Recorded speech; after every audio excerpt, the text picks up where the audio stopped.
Good morning, guys, or good afternoon, whether you're joining me from the present or the future. Welcome back to another FutureFight Vanguard video. This is going to be video 2 of Friday, March the 1st. March, first day of the month. You guys are getting double video. Boom. Look at that. So we're doing a double FutureFight today. Today we're going to be doing also, as well as Shadow Paladin that we just did, if you saw that video. We're also going to be doing V-BT04 Murakumo. So this is the Murakumo deck from Violet's the Leader. One of the most volatile decks, I would say, coming out of the set. Is a really, really solid and fun deck to play. If you guys are interested in it, if you already have Murakumo, keep it. The deck is about to get so much better. And yeah, let's get right into the deck. But before we do, if you guys haven't already, be sure to subscribe down below, click the bell button so that you don't have to miss a video going forward. Like the video if you like it, and then also check out my second channel in the description down below, which has anime, Opie. If you like Opie, go subscribe to the second channel. Let's Plays Animes in the description down below. Deals with anime, manga, and video games if you're interested in that. Also check out our sponsor in the description down below, Dabbers. Dabbers Cards and Games is a local card shop from Georgia. They have a lot of cool merchandise and tournaments, and they have really cool people that work there, and they're just really cool all around. So go check them out. Also, if you live out of state and you like to buy some cards from Dabbers at their competitive prices, be sure to check out the link to their TCG player website down in my description down below. But with that being said, let's get right into the Murakumo deck here. So, alright, so this is the young boy, Zangeki. But basically, we have adjusted the deck to kind of meet. Now, I will probably tweak this build later, but this is, my FutureFight is based off of me trying to make the max use of what I can out of the new cards, mixed with old cards that are necessary or required, in my opinion, and then trying to focus the deck all around the new cards. So with that being said, like, we are focusing the deck around Zangeki, which is our new VR that's coming out of the set. Zangeki is really, really solid, but you can choose to go for the Zanbaku build, the full Zanbaku build that runs like 4 of these, and then run like 2 Zangeki. But I decided to run 4 just because you can like use Zangeki with himself, which ends up being like really hurtful for your opponent. So let's get right into the deck. We run 4 Dueling Dragon King Zangeki. So again, Zangeki does is it has 2 Vanguard abilities. They're both continuous, so they're always active if you meet the conditions, which is really cool.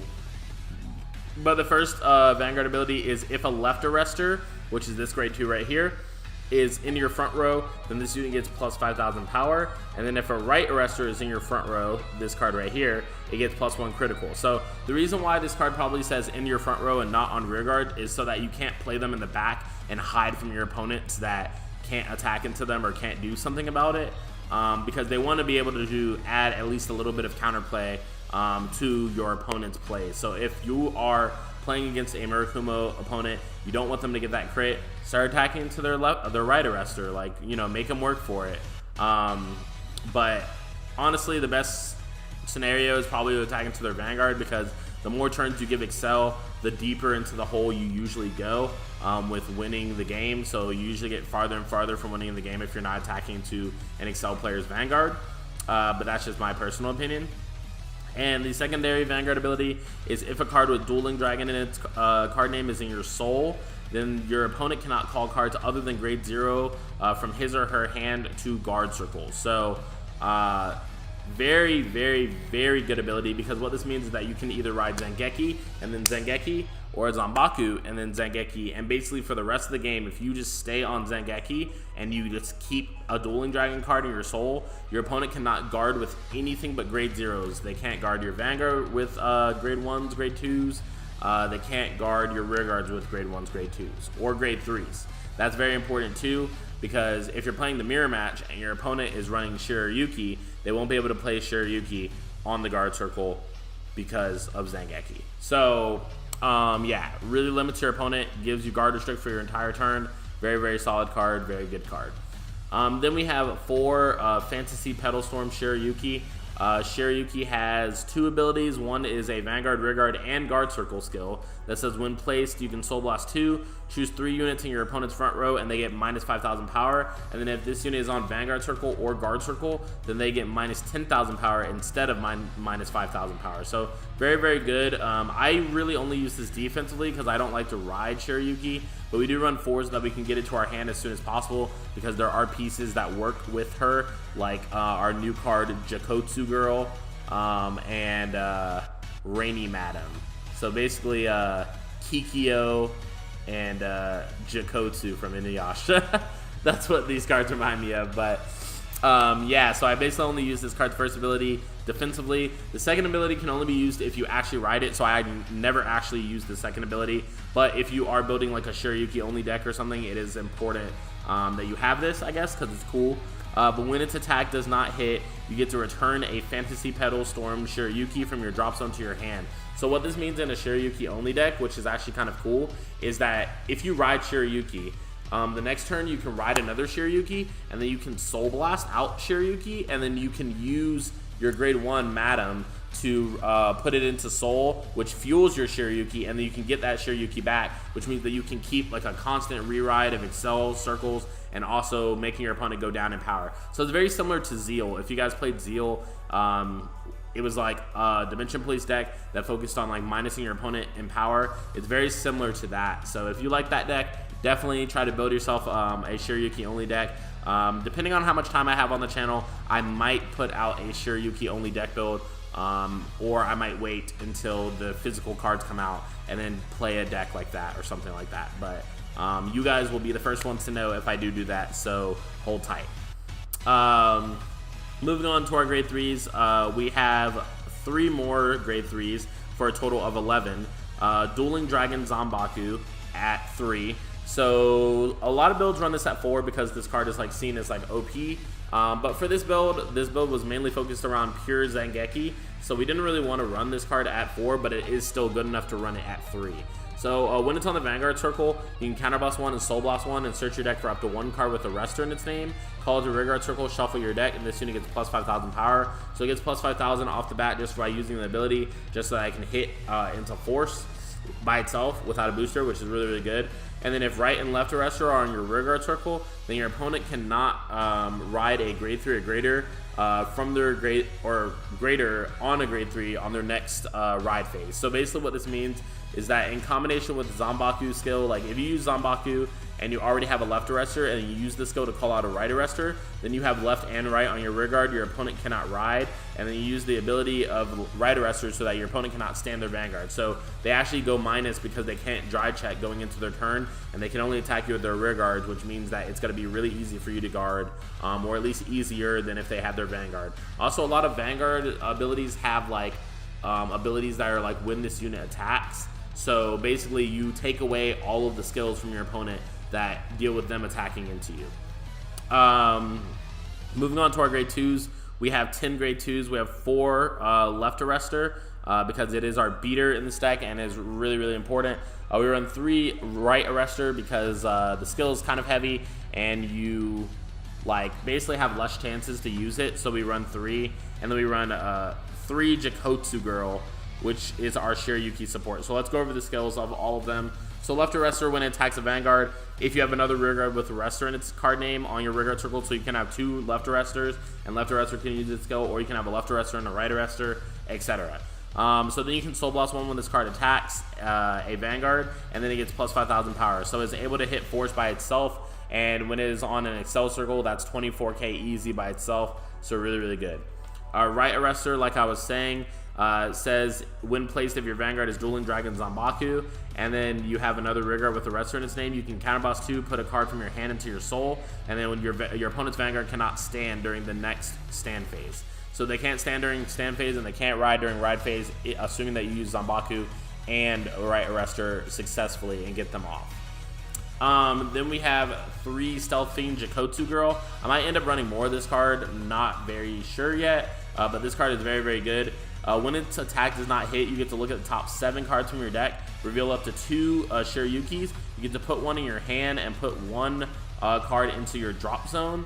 and then you shuffle your deck, and then if you could not reveal, then you soul charge one, and if there only one is revealed, then you get to put it into your hand. So this is really good when you don't have a grade 3. You're able to just attack into something that, like, you can make this card not hit, basically, especially against Force when they have like 10Ks, 10K grade 2s. You can just attack into one of their 10K grade 2s, then use the skill because the attack did not hit. So really, really good.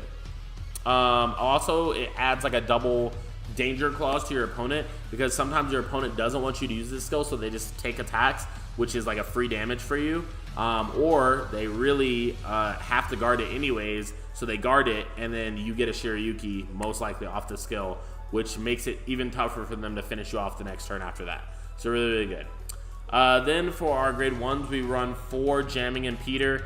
Jamming Impeder skill is at the end of the battle that it boosted a Vanguard. You can Soul Blast 1, look at the top 5 cards from your deck, and reveal up to 1 right arrestor or left arrestor from among them, put into your hand and shuffle your deck. So this card is pretty solid. I don't like that it has to boost a Vanguard, but other than that, it's pretty solid to get you started with your pieces. Like, you can look at the top 5. If you have a left arrestor, then you're already set up to Zanbaku them the next turn, which is really cool. And yeah, nothing much to say besides that. You don't really want to get a right arrestor unless you're just looking for attackers, but you always most likely want to go for left arrestor, which is another reason why we're running 4. Then we have 4 Stealth Dragon Reiko Slag. So Reiko Slag, what it does is at the end of the battle that it boosted anything, you can choose one of your other rear guards in the same column, or basically, I say boosted anything, and it can use the skill at the end of boosting Vanguard, but it won't be able to do the skill successfully because you don't have a rear guard in the same column. So this card is only really good when you're boosting rear guards, let's say that. So at the end of the battle that it boosted, you can put one of your other rear guards in the same column on the bottom of your deck, and then 2 of your units get plus 5,000 power until the end of the turn.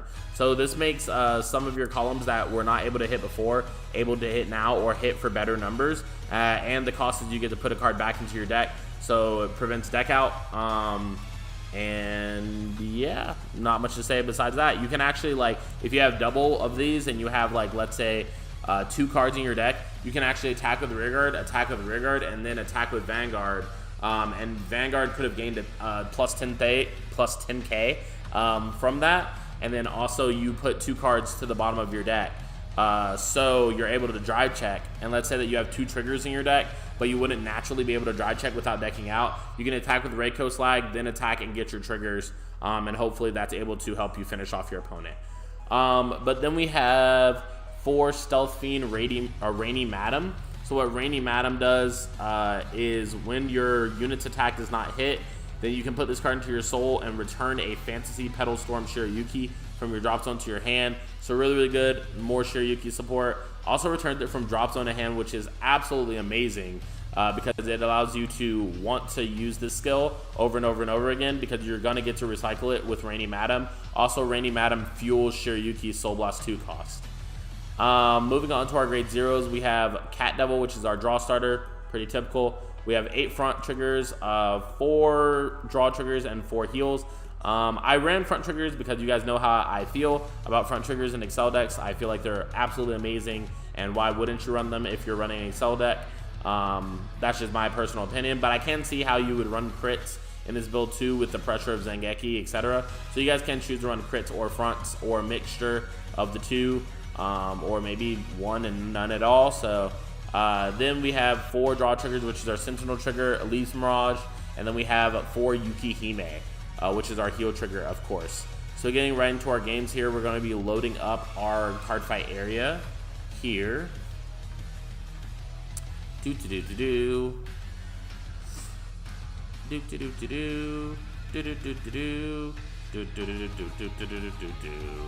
Alright, so we got our card fight area.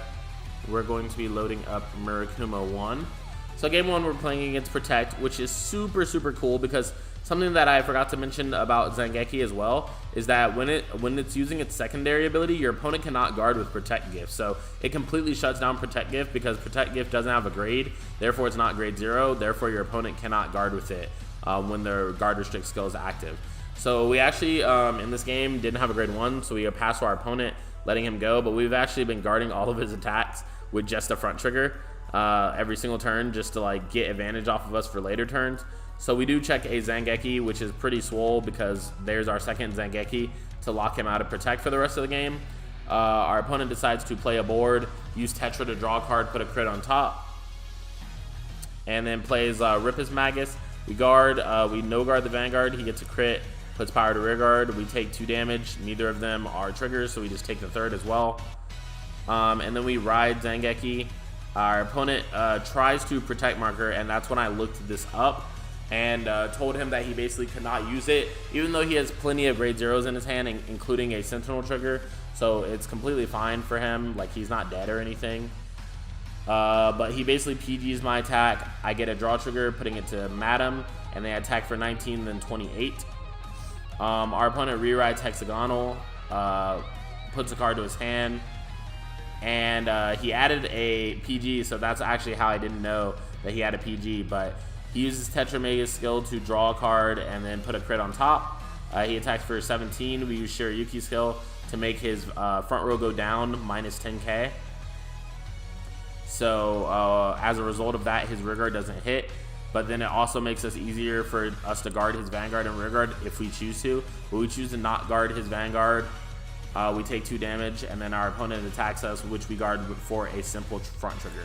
So we just choose to keep going in on our opponent. We don't have anything really that we can play from our hand, but we do heal, put the power on Madam Girl. Then we use Madam Girl's skill to get Shiryuki, the one that was boosting our Vanguard.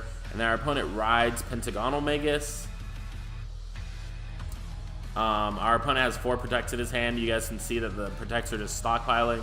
If I were him, I would just discard all Protects for Pentagonal, but he actually discarded a grade 0 and 2 Protects, so I guess he did that in case I rewrite into something else, because I do have the option as well of if he drops all his Protects, I could just rewrite into Shiryuki and screw him over that way as well. So it does make for a very hard choice for your opponent. So as you guys can see there, because I used Shiryuki, I was able to guard the remaining Rhombus Magus. So then we rewrite Zangeki and we just attack. Our opponent no passes us, and we check 2 cards. Neither of them are triggers. We attack for 18. Our opponent blocks it. We put his soul, getting a Shiryuki, and then we attack for 19. Then our opponent does not have another card to rewrite, but he has a bunch of grade 3s in his soul with Pentagonal, so he's using Pentagonal skill, dropping 3. We PG it. He checks 1, 2, 3, 4, and 5 no triggers. So he checks 5 no triggers, which is really good for us. We're able to just use Shiryuki skill to minus 10k to his front row and intercept, and then we do check a heal, so that's pretty solid as well. We're able to just actually call out Shiryuki this time, putting a draw trigger to it, and then we attack him, and he has nothing but Protects and grade 1, grade 2s in his hand, which we knew about from his drive check, so we knew that he wouldn't be able to guard these attacks. On top of that, we hit a front trigger, so very, very, very good for us in that game 1, because our opponent was not able to guard in the slightest. Moving on to our game 2, opening up our card fight area here.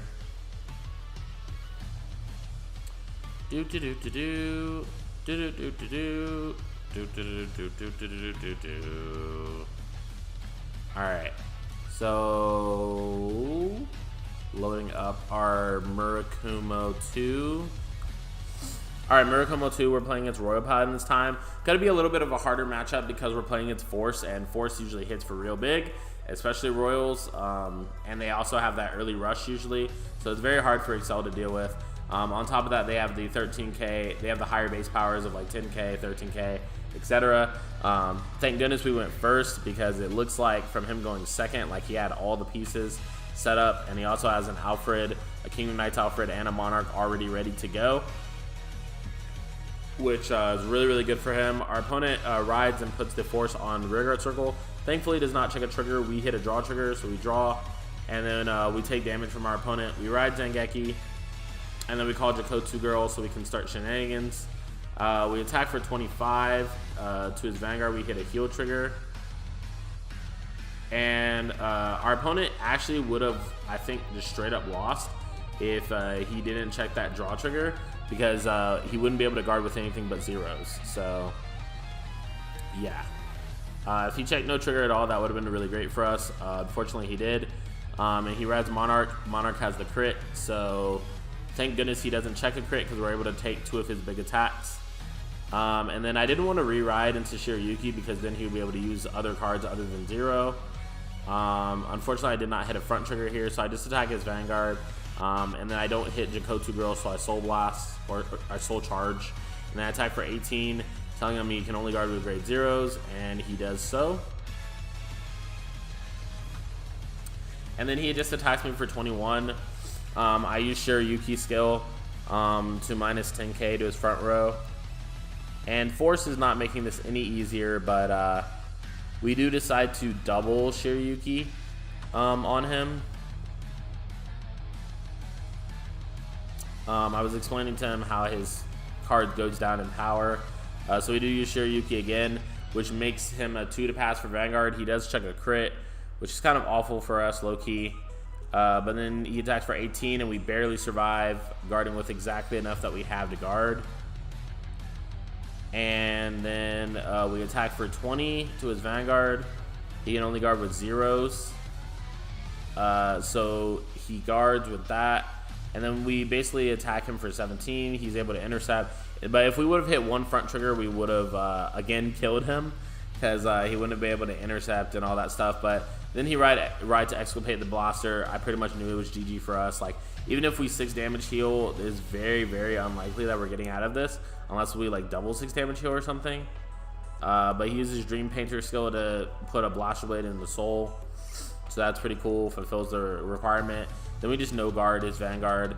He does check a heal trigger and another exculpate, and we don't check a heal, so we actually lost the Force matchup, which goes to show you guys that you are not invincible playing this deck. A lot of people think that this deck is like so good that you're like, you know, just like a shoo-in to win. I don't think that that is true at all. You can get anything from like a bad hand to opponent rushing you really hard with Royals or Neo Nectar or something like that, to be able to put you out of the game as well. So game 3, we're playing against Kagero. This is the Force matchup that I don't really care about, in my opinion. Like, it's not gonna rush me that hard. So like you guys can see, he just rode Berserk, and we're able to no guard or no past that. So he attacks, and we hit a front trigger, and then we use the skill of Impede, but we don't hit it, unfortunately. So our opponent attacks us for 23, no guard. He doesn't hit a trigger. We don't hit a trigger either. He uses his skill, discard 2, attacks. He doesn't hit a trigger, but we hit a front. And then we guard. We re-ride Zangeki, and we check 2 right arresters, which is actually pretty solid, like not bad at all. And then we use Impede to get a left arrestor, which is pretty cool. So he attacks for 20, and then we actually have to no guard. He tried to use Gaius, but I told him that Gaius is only when boosting. So he checks a heal trigger and a draw trigger, which is way better than him checking a crit. But we check a draw trigger as well, and then we guard his remaining card with a PG. We ride into Zanbaku, seeing as though we can lock him down.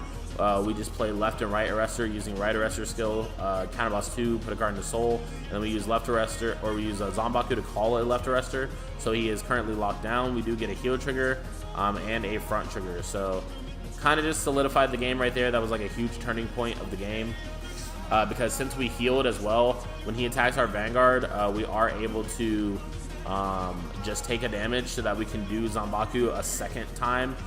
So we counterboss 1, soul blast 1, call a right arrestor, soul blast 2, or sorry, counterboss 2, put 1 in the soul, and then he's locked down again. So he's forced to take all these attacks while he's still locked down. He attacks our rear guards this time, and we don't really care about that because it's too late. And we re-ride Zangeki and we're attacking him for 1 crit, and then he just takes 2 damage because he doesn't want to play the game anymore. But yeah, unfortunately, that's just how this deck works. Really, really strong. I would say I would give this deck about a 9 out of 10, solid 9 out of 10. The only like 1 out of 10, or maybe if it was like 8 out of 10, the only like 2 stars or 1 star that I would miss out of 10 stars is that it could sometimes be inconsistent with the ratio that you have to run to make it good. But other than that, that has been the Murakumo FutureFight Vanguard series for BT04 Violence Deleters. So I hope you guys enjoyed the video. If you did, leave a like on the video. It shows me a lot more than you guys think about what you guys like and what you guys dislike. Also, comment down below, especially if you dislike the video. Comment down below letting me know what you disliked about it, if your name is not Danny Dang.